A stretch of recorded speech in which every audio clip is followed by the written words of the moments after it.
অদেব প্রাণটা এই অস্থিকে আসলে ছিন্ন হয়নি। প্রাণ আর অপান, অপানটা নিচের দিকে যায়, প্রাণটা উপর দিকে যায়। প্রাণটা যখন ছাড়ি তখন ও টানে, অপানটা টানে, তখন শ্বাসটা নিতে পারে। ঠিক আছে? আবার শ্বাসটা নেওয়ার পর আবার ছাড়লে ও উঠে আসে, অপানটা উঠে আসে, ও আবার টানে, টানলে তখন শ্বাস নেই। কিন্তু ওটা মৃত্যুর সময় রেখে দিই, এইটা কাটা হয়ে যায়। যখন শ্বাসটা চলে যাওয়ার পরে আর শ্বাস নিতে পারে, তারপরে আমাদের কিছু কাটছে না, তারা বন্ধ হয়ে গেছে। প্রাণ উপান ছিন্ন হলে মৃত্যু। যতক্ষণ প্রাণ উপান চলবে কাজ, ততক্ষণ জীবন থাকবে।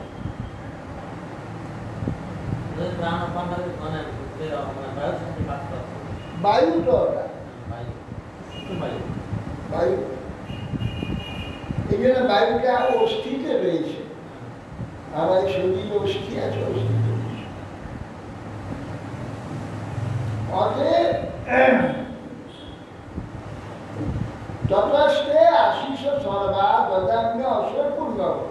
হে অসুর শ্রেষ্ঠ, আমি তোমার সর্ব আশিস অর্থাৎ প্রার্থনা পূর্ণ করব। মর্ত্যস্যাতে অমর্ত্যস্য দর্শন না ফরম। তুমি মর্ত্য ব্যক্তি, আমি অমর্ত্য, অমর, আমার দর্শন তোমার নিষ্ফল হবে না। নারদ বাচ ইত্যুক্তাদি ভবো দেব ভক্ষিতাঙ্গ বিপীড়িতৈ কমণ্ডলু জলে নক্ষর দিব্যেনা অমোঘরা দোষা। এই বলে কমণ্ডলু জল হাতে নিয়ে ওই হিরণ্যকশিপুর উপরে দিয়ে দিলেন। দোয়া মাত্রই যে বলবি, মানে উই ঢিপি হয়েছিল, তো ঘাস তার বেরিয়ে গেল, দিদির করে উঠে দাঁড়াল, সব হয়ে গেছে, মাংস চামড়া যা হওয়ার, যা ছিল, চুল টুল সব ব্রহ্মা কমণ্ডলুর জল পড়া মাত্র রবিমুনি ব্রহ্মা সৃষ্টিকর্তা, সৃষ্টি স্পর্শ করতেছে। সাতাৎ কিচক বর্ণিকা সহজ বলান্বিত সর্বাবয়ব সম্পন্ন বজ্র সংহরণ যুবা উত্থিত স্তপ্ত হে মাম বিভাব সুবিবেক। কিচক বর্ণিকা, ওই কিচক বর্ণিক আচ্ছন্ন যে ছিল, সে শারীরিক বল, ইন্দ্রিয় বল, তেজ সব নিয়েই সর্ব অবয়ব সম্পন্ন, সমস্ত অবয়ব তার পূর্ণ হয়ে গেছে।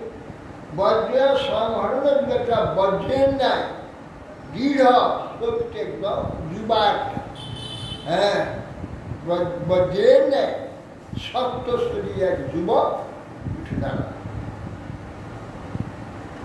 উত্থিত তপ্ত, গায়ের রং তপ্ত সোনার নেয়, তপ্ত স্বর্ণবাদ গায়ের রং, যেন বিভাবে সেজেছে কাষ্ঠের মধ্য থেকে অগ্নি যেমন প্রকটিত হয়, কাষ্ঠের মধ্যে অগ্নি প্রকাশের নেয়, ওই হিরণ্যকশিপু তার থেকে বেরিয়ে পড়ে।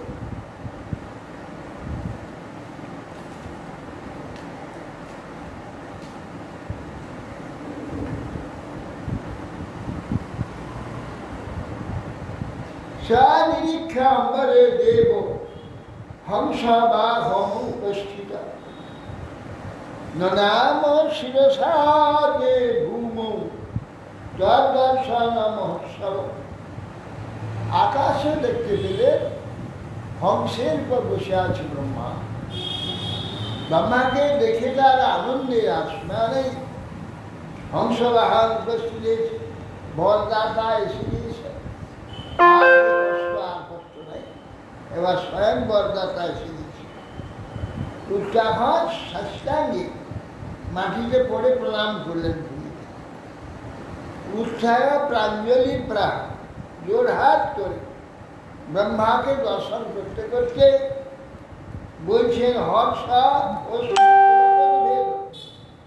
হর্ষ অশ্রু পুলক গদগদ বাক্যেতে ব্রহ্মার প্রশংসা অর্থাৎ স্তব করতে থাকে।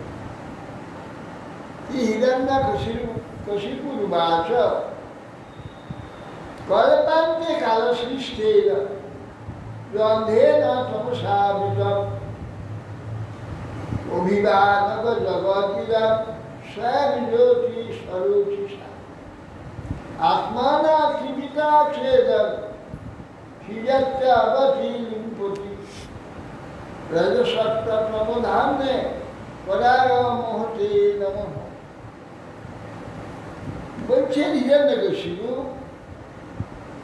কল্পান্তে কাল সৃষ্টেন, কাল সমাপ্ত হলে বিশ্ব প্রলয় হয়ে যায়।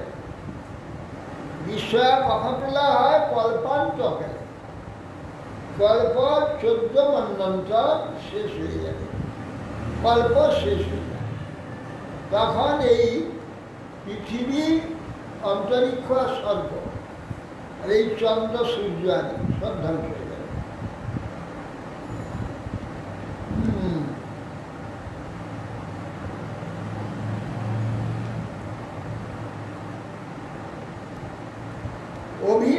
অভিব্যানক জগদিদম স্বয়ং জ্যোতি স্বরূপ।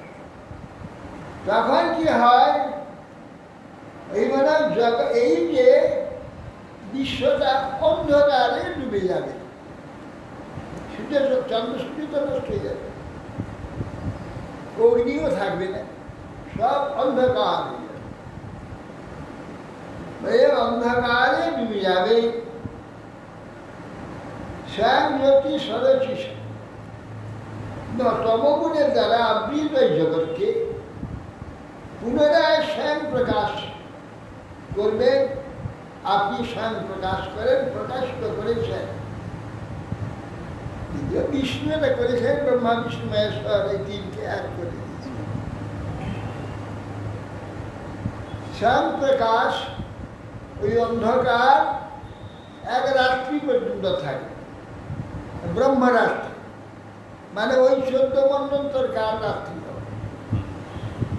এই 14 মন্বন্তর কাল দিন হয়, ওই 14 মন্বন্তর কাল রাত্রি। ব্রহ্মা ঘুমাবে, সহস্র যুগ ভগবানের ঘুমিয়ে থাকে, ভগবানের মধ্যে ঘুমিয়ে থাকে। 14 এক মন্বন্তর গায়ে 71 চতুর্যুগ। এই 70 ত্রেতা দাপর কলি 4টা যুগ না, 43,20,000 বছর আমাদের বছর, 43,20,000 বছর।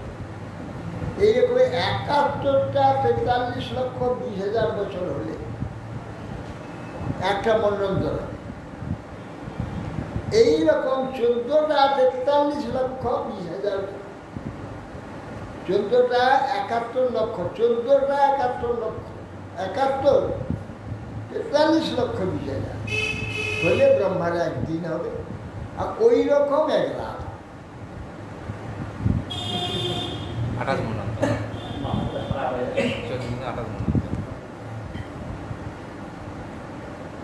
এখন এইসব আজকালের সব ছেলেপেলেরা লোকরা শিক্ষিতরা বলে এইরকম এইভাবে সৃষ্টি হয়েছে, এইভাবে ধ্বংস হবে।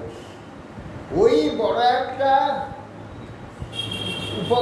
একটা পাথর আসছে, বিশাল একটা গ্রহ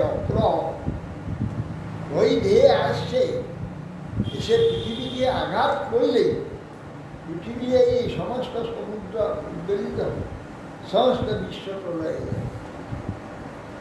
বলে না বোকার মতো মালিক নাই, এরা মনে করে নিয়েছে এটা যেন আপনি আপনি হয়েছে, এটা আপনি আপনি চলছে। এসব মানে একেবারে বোকার কথা।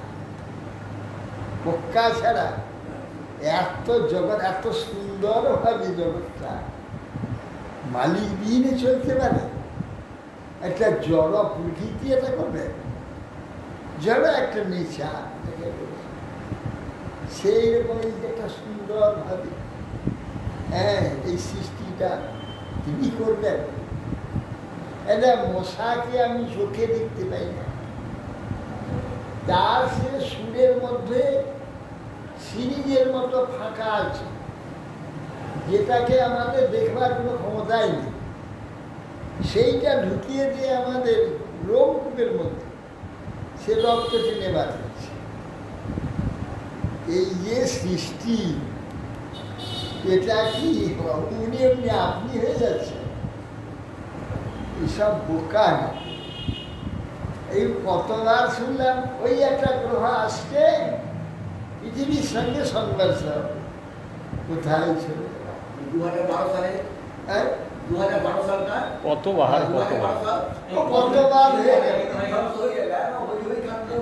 আমি আমার সারা জীবনে অনেকবার শুনছি, অনেকবার শুনছি, কোথায় চলে গেল?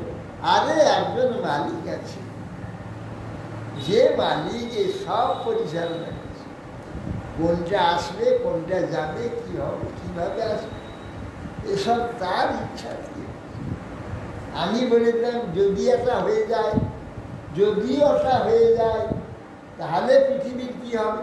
বলি বাবা এইসব কোনো কথা নেই, একজনের ইচ্ছাতেই সব হচ্ছে, তার ইচ্ছা ছাড়া পত্রটি নড়বার ক্ষমতা নেই, সব তার ইচ্ছাতে। এইগুলো হচ্ছে বর্বর মানুষের লক্ষণ। এরা যা এই দেখ যে মহামারীটা বলছি আপনি আপনি হয়েছে, আমার তো বলছি চীনে, চীন ওটা চীন থেকে এটা হয়েছে, চীন এটা ওখানে বা পরীক্ষা বা করলো কেন, বা ফসকে বেরিয়ে করলো কেন? ওটা তো সেই ল্যাবরেটরি টেস্ট হচ্ছে। ল্যাবরেটরি কি প্রদেশ ওটা বলে? উহান প্রদেশ। উহান প্রদেশে যে ল্যাবরেটরি আছে ওখানে সমস্ত ভাইরাস পরীক্ষা ওখানে হয়, 1000 ভাইরাস পরীক্ষা, বিরাট ল্যাবরেটরি। তো সে পরীক্ষার মধ্যে একটা ভাইরাস বেরিয়ে পড়লো কি করে? তা নয়, ভগবত ইচ্ছা যা কিছু লোকের পাপের চরম অবস্থায় এসে পাপের সীমানায় পৌঁছে গেছে, এগুলিকে মরতে হবে। যেগুলি মরবে সেগুলো মরতে হবে, এগুলো মরা না হওয়া পর্যন্ত এরা বন্ধ হবে না। আর তাদের সংসর্গে কিছু ভালো লোকও মরতে পারে তো? হ্যাঁ, তাদের সংসর্গে কিছু ভালো লোকও তো মরতে পারে। ভালো লোক উঠে মরতে পারে, ওই সেই ভীমের মতো আর কি। সেটা সংসর্গটা দোষে হতে পারে, হ্যাঁ, নাও হতে পারে। নাও হতে পারে। কেননা বহু লোক মরে গেল, তার মধ্যে কয়েকজন 2-4 জন বেঁচে গেল, কেন বাঁচল? এমন তো দেখা যায়, বহু লোক মরে যায়, তার মধ্যে 4 জন বেঁচে যায়। মানে কিছু সংসর্গে বাস অ্যাক্সিডেন্ট হলে, ট্রেন অ্যাক্সিডেন্ট হয় হলে হয়। তো অনেক লোক তো মরে যায়, কিন্তু কিছু জন বেঁচে যায়। এমনকি প্লেন অ্যাক্সিডেন্ট হলে, প্লেন যদি ভেঙে যায়, তার মধ্যেই তো সেদিন প্লেন ভেঙে গেলে একজন বেঁচে গেল, একজন বেঁচে গেল, আর সব মরে গেল।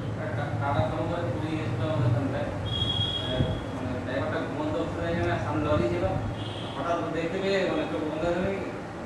কাটিয়ে গেছে, পেছনে গেলে গেছে, পেছনে সঙ্গে সঙ্গে 5 জন মরে গেছে, 2 জন না 3 জন, 2 জন বেঁচে গেছে।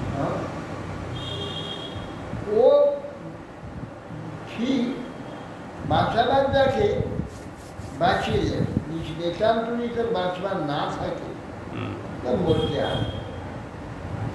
একজন মালিক আছে, সে মালিকটা কোনো দূরে বসে নেই, সে মালিকটা আমাদের সকলের হৃদয়ের মধ্যে বসে আছে। কিভাবে কি কাজ হবে সেই ব্যবস্থা করে দেবে।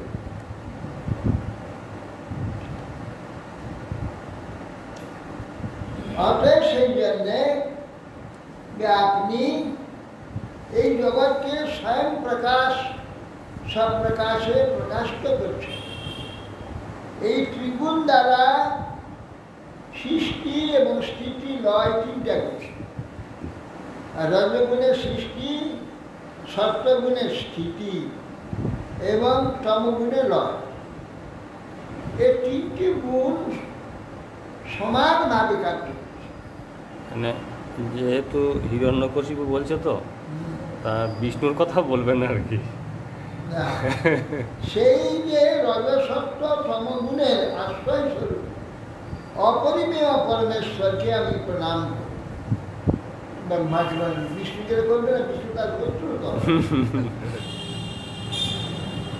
নমো আদ্যায় বীজায় জ্ঞান বিজ্ঞান মুচ্ছয়ে প্রাণেন্দ্রিয় মনোবুদ্ধি বিকারে ব্যক্তি নিউষ। বলছে জ্ঞান বিজ্ঞান মূর্তি স্বরূপ আপনি। জ্ঞানটা অনুভব মূর্তি হয়েছে, অনুভব মূর্তি বিজ্ঞান মূর্তি। জগতের আদি কারণ, জগৎ সৃষ্টি হওয়ার পূর্ব সেকেন্ডে এই কিচ্ছু ছিল না। পরে 1 সেকেন্ডের মধ্যে বিরাট এক আলোড়ন সৃষ্টি হয়ে গেল। গোটা বিশ্ব অসংখ্য অন্ড, গোল গোল গোল গোল গোল গোল ডিম, অসংখ্য অনন্ত আনন্দ সৃষ্টি। 1 সেকেন্ড আগে ছিল না। 1 সেকেন্ডে বলে কে হুকুম দিলাম, কোথা থেকে হলো? কিচ্ছু ছিল না। এই যে অব্যক্ত ছিল শূন্য, শূন্য ছিল অন্ধকার, ঘুটঘুটে অন্ধকার, কিচ্ছু। 1 সেকেন্ড পরে বিরাট এক আলোড়ন সৃষ্টি হয়ে গেল, যাতে আলো হয়ে গেল। আলো হয়ে গেলে আর অসংখ্য অন্ড অসংখ্য।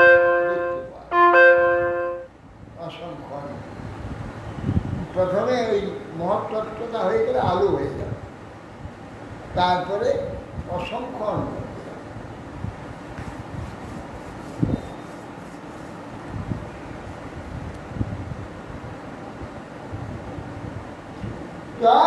সে জগত ষষ্ঠ প্রাণেন মুখ্যেন প্রতি প্রজানা চিত্তস্য চিত্তৈ মনইন্দ্রিয়াণা প্রতি মহান ভূত গুণে সহেশ। বলছেন তম সে জগত স্থাবর এবং যজ্ঞ। স্থাবর মানে বৃক্ষ লতাদি, জঙ্গম যেগুলো চলতে পারে, চলে হেঁটে বেড়ায়। এই দুইটি সূত্রাত্মরূপে আপনি, সূত্রের ন্যায় জগতের নিয়মটা। এই যে স্থাবর এবং জঙ্গম, এই জগতের যে দেখা যাচ্ছে, এইগুলোর যে কার্যকারিতাগুলো কিভাবে চলছে আপনি সূত্ররূপে, যেমন পদ্মের এই যে নালটাকে ভেঙে দিলে টানলে দেখো সূত্র দেখা, প্রচুর সূত্র বেরিয়ে যায়। সেই রকম সর্ব সৃষ্টির মধ্যে, এই সমস্ত সৃষ্টির মধ্যে ওই সূত্রের মতো পরমাত্মা রয়েছে। আমাদের মধ্যে ঈশ্বর রয়েছে। এই জন্য বলছেন যে মহান ভূত গণেশ চিত্তস্য চিত্তৈ মনইন্দ্রিয়াণা। চিত্ত এবং চিত্তে মন ইন্দ্রিয় প্রতি মহান আপনি চেতন, চেতনা স্বরূপে নিয়ম, নিয়ম ইন্দ্রিয়গণের পালক, পৃথিবীর গন্ধাদি গুণসমূহে বাসনা সকলেরও আপনি ঈশ্বর। যাবতীয় শরীরের এবং আমাদের মনের ইচ্ছা আদি সব কিছু, সব মূল গোড়া হচ্ছে তম সপ্ততন্ত্র বিতনসি তন্নাচর্যা চাতুর্ভত্র অবিদ্যয়াচ তমেক আত্মাত্ম বতাম অনাদি অনন্ত পারক পরিসন্তরাত্মা। বলছেন যে আপনি বেদত্রয়ী আছে। বেদ মানে জ্ঞান, জ্ঞানের ত্রয়ী মানে শব্দত্রয়ী। শব্দত্রয়ী মানে বেদকে শব্দত্রয়ী বলছে। আর শব্দ 3 জায়গা থেকে সৃষ্টি হয়, কণ্ঠ, তালু আর মাথা। এই অ উ ম, এই 3 জায়গা। ও প্রথমে 3টি সৃষ্টি হয়েছিল, অ উ ম, কণ্ঠ, তালু, মস্থান। এই 3 জায়গায় শব্দ প্রকাশিত হয়। আমরা যত কথা বলছি সব এই 3 স্থান থেকে সৃষ্টি হচ্ছে। তোমার এই ওমকারটা ওটা সর্বর্ণ অজ্ঞানের মধ্যে দূর করে না। না, অ উ ম, অ তো সর্বর্ণ, উ তো সর্বর্ণ, ম তো নেই। হুম? ওমকার কোনদিন করি নাই, বাবা করি নাই। ওম তো হচ্ছে সেটা বেদ যারা পড়বে, ওম অগ্নি নীলে পুরোহিতম যজ্ঞস্য। প্রথমে বেদ মাতা গায়ত্রী, ওম ভূ ভুব, ওইখানে প্রথমে হচ্ছে শব্দত্রয়ীর মূল হচ্ছে, শব্দের অসম্যক প্রকাশ হচ্ছে ওম, শব্দ ব্রহ্ম। শব্দ ব্রহ্ম হচ্ছে বেদ। এই জন্য বেদমাতা গায়ত্রী, গায়ত্রীর মূল হচ্ছে ওম। ওম হচ্ছে 3 জায়গা থেকে সৃষ্টি হয়, কণ্ঠ, তালু, মস্তক, ত্রয়ী। এই জন্যে তম সপ্ততন্ত্র বিতরণ সুকন্যা তর্জিয়া চাতুর্হত্তক বিদ্যয়া। আপনি বেদত্রয় মূর্তিতে 4 জন হোতার দ্বারা অনুষ্ঠিত যে যজ্ঞ বিস্তার করে, যজ্ঞ বিদ্যার দ্বারা অগ্নিষ্ঠমাদ যজ্ঞের বিস্তার করে। কেন যজ্ঞের বিস্তার করেন? এই যজ্ঞ থেকে বিশ্ব সৃষ্টি হবে। ভগবান ব্রহ্মা যজ্ঞ করেছে। সবাইকে বলে আমি কি কথা, যজ্ঞেতে ঘি ঢাললো, আগুন জ্বললো, তার দ্বারা কি জগৎ সৃষ্টি হবে? এসব স্থূল বুদ্ধি সম্পন্ন, এরা বুঝবি কি করে? যজধাতু যজনে, যজ্ঞ যজধাতু, অন্তস্থ য বলছে ইয়জ, ইয়জ ধাতু যজনে, ইয়জটা যুক্ত, যোগ করবার জন্য। এই জন্য আমাদের বিজ্ঞান এখন সৃষ্টি করছে সব প্রযুক্তি, না প্রযুক্তিবিদ্যা। যুক্ত না হলে কিছু সৃষ্টি হবে না। যা কিছু সৃষ্টি করছে এখানে প্রযুক্তির দ্বারা। একটা পদার্থ আর একটা পদার্থ নিয়ে কোন পদার্থ কিভাবে যুক্ত করলে তবে একটা সৃষ্টি হবে, একে বলে প্রযুক্তি। আর প্রযুক্তির নামই হচ্ছে যজ্ঞ। আমার মনটাকে ঈশ্বরের সঙ্গে যুক্ত করতে হবে। আর ঈশ্বরের সঙ্গে যে যুক্ত করবো, কি দিয়ে করবো? মাধ্যম সেই তো, তার শব্দ মাধ্যম হবে, এবং শব্দ মাধ্যম হবে, তার সঙ্গে কিছু উপহার ঈশ্বরকে দেবে, তবে যজ্ঞ। ঈশ্বরের সঙ্গে সংযোগ করবার জন্য কি আমার চিত্ত ঈশ্বরের সঙ্গে সংযোগ হবে, সংযোগের নাম যজ্ঞ।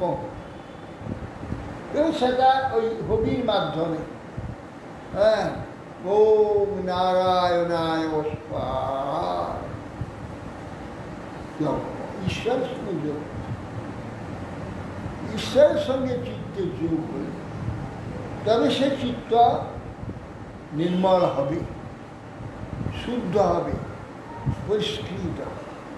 নির্মল চিত্তেতে ভেসে উঠবে বস্তু, যা সে করতে যাচ্ছে, যা সে চাচ্ছে, সেইটা প্রকাশ হবে। চিত্তের মধ্যেই প্রকাশ হবে। যেমন যদি আমি কিছু একটা আবিষ্কার করতে হবে, কী করতে হবে? চিত্রটাকে শুদ্ধ করতে হবে, একাগ্রভাবে চিন্তা করতে হবে। দীর্ঘদিন চিন্তা করছে, দীর্ঘদিন চিন্তা করছে, দীর্ঘদিন চিন্তা করতে করতে একদিন দেখতে পাবে সেই চিত্তের মধ্যে সে বস্তু। যজ্ঞটা তাই, দীর্ঘদিন যজ্ঞ করতে করতে ভগবানের সঙ্গে চিত্তকে যোগ করতে করতে চিত্ত শুদ্ধ, শুদ্ধ চিত্তে সে যা চাচ্ছে সব পাবে। যেন যোগীরা এক জায়গায় বসে বলা পৃথিবীতে কোথায় কী হচ্ছে সব বলবে, সব দেখবে কোথায় কী হচ্ছে সব বলবে। যোগের দ্বারা ওরা চিত্রকে তৈরি করে নিয়েছে, তৈরি চিত্র। এই যে দিনে চিত্র দিবে সেটা হবে। আবার কি সেই ইচ্ছা করবে সৃষ্টি হয়ে যাবে, কিছু একটা সৃষ্টি করবে, ইচ্ছা করবে সঙ্গে সঙ্গে সৃষ্টি। একজন যোগীকে বলছে একজন, আমার তুমি তো বাবা বড় যোগী, বন্ধুর মতো আর কি, সে বহুদিন থেকে যোগ করছে, তার কি বন্ধু আছে, পুরানো বন্ধু এসে দেখা করতে এসে, তাই দেখা এসে তখন বলছে দুজন বেড়াতে বেরিয়েছে। তখন বলছেন যে তুমি যে শুনছি খুব বড় যোগী আছে, আমাদের খুব ক্ষুদা লাগছে, আমাকে তুমি খেতে দাও। কী খাবি বলো? কী খাবো? যা খাবো দিবে। হ্যাঁ দেবো না কেন? চা তোলা বলো তো কী খাবো? বলছে তাহলে সে রাস্তায় বেড়াতে বেড়াতে রাস্তাতে বলছে, বলে আমি গরম গরম লুচি আর কুমড়ো ছমকা আমি খেতে চাইছি। চোখ বন্ধ করো, চোখ বন্ধ করলে তবে দেখাও, দেখে দেখে মুখের কাছে একটা থালা পাতা আছে, ধোঁয়া উঠছে, এই লুচিগুলো রয়েছে আর কুমড়ো ছমকা রয়েছে, খাও। কেউ খেতে আরম্ভ করে কুমড়ো ছমকা নিয়ে লুচি খাচ্ছে। হ্যাঁ পেট ভরি, পেট ভরি খেতে আর খেতে পারবে, খান চাপা রয়ে যাবে, আর খেতে পারবে না, এই একটু ছমকা রয়ে গেছে, আর খেতে পারবেন না। তুমি এটা কী করবে? তাহলে আমি এটা খেতে পারলাম না, চাপা সরে গেল। বলে আরে কী করবো আমি, তোমার চিন্তা দরকার, তুমি খাবে কি না বলো? না আমি আর খেতে পারবো। ঠিক আছে, তা কি আছে কোথায়? আস্তে আস্তে সেই লুচি মিলিয়ে গেল, ওই তরকারিটা মিলিয়ে গেল, থালাটাও মিলিয়ে, থালা তরকারি সব পারবো না, এই সবটা যোগীরা পারবে, যা ইচ্ছা করে সৃষ্টি করে। চিত্তটা তৈরি করতে হবে। এই জন্য আমরা এসেছি ঈশ্বরের আরাধনা করি, কিসের জন্য সংসার ত্যাগ করেছে? চিত্তটাকে তৈরি করেছে। কিসের জন্য সাধনা, কিসের জন্য ত্যাগ তপস্যা, কিসের জন্য সংযম, এ সবই চিত্তটাকে তৈরি করে। যে চিত্তটার দ্বারা আমাদের এত সর্বনাশ, জন্ম মৃত্যু শোক তাপ কাম ক্রোধ রোগ মহাপদ, নানা উদ্বেগ অশান্তি বিন্যাস আমরা প্রাপ্ত হচ্ছি, যে চিত্তের দ্বারা, মনের দ্বারা, এই মন থেকে সব এই মনটাকে শুদ্ধ করতে হয়। মননা কায়তে যস্য ইতি মন্ত্র প্রকীর্তিত। মন্ত্র বলছে কেন? মননা ত্রায়তে, যে মন আমাকে এই সংসার চক্রে ফেলে কেবলই নিষ্পেষিত করছে, কেবলই নিষ্পেষিত করছে। দেখে মনে দেখে একটা ঢুকে বলল, মন সেইটাই কেবল নিয়ে দিনদাস খামা মাথায় ধরতে লাগে, সারা রাত ঘুমাবে, কিছু একটা মাথায় ঢুকে পড়েছে মনে, সে মন ওইটাই মাথায় ঘোরাচ্ছে, ঘুমাতে দিন না, সারা দিকে রইলাম। এইভাবে প্রতিটি ব্যাপারে মন আমাদের সফল আছে। সেই জন্যে মনন থেকে ত্রাণ করে বলে এই জন্য এর নাম মন্ত্র, মননাথ প্রায়তে একটি মন্ত্র। সেই জন্য বলছেন যে আপনি এইভাবে আপনি জীবের আত্মা অনাদি দেশকাল পাত্র অতীত অখণ্ড সর্বজ্ঞ অখিল জীবের অন্তরাত্মা, আপনার দ্বারা এই সমস্ত সম্ভব। হরে আরে পিতা না ভগবানের ভূ